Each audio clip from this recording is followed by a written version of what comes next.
आपल्या कवठेमहांकाळमध्ये मिल ते ग्राहक थेट कपड्यांचा पुरवठा करणारे श्री सिद्धनाथ टेक्सटाईल इथं लाडक्या बहिणीचा लग्न बस्ता काढा.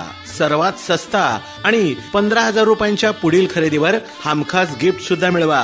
लग्न बस्ता महोत्सव. मुहूर्ताची खरेदी फक्त सिद्धनाथ मध्येच. वधूवरांसाठी आणि पाहुण्यांसाठी कपडे, डिझायनर साड्या, इथनिक वेअर आणि अहेरी साड्या होलसेल दरात. पारंपरिक ते मॉडर्न वस्त्रदालन. Shri Siddhanath textile, Deshing road, Yashwant Nagar, Kavathemahankal.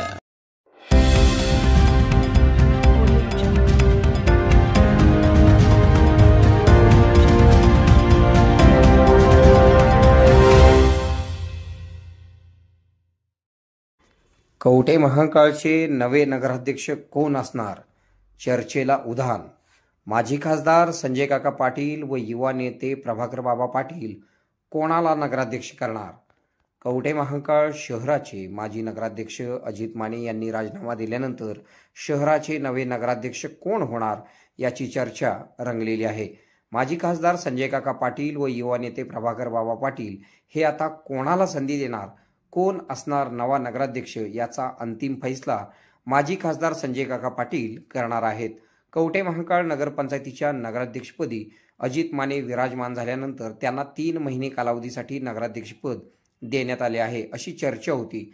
नगराध्यक्ष अजित माने यांचा कालावधी पूर्ण झाल्यानंतर माजी खासदार संजय काका पाटील व युवा नेते प्रभाकर बाबा पाटील यांच्या आदेशाचे पालन करून नगराध्यक्ष अजित माने यांनी आपला राजीनामा सांगलीचे जिल्हाधिकारी अशोक काकडे यांच्याकडे सुपूर्द केला आहे.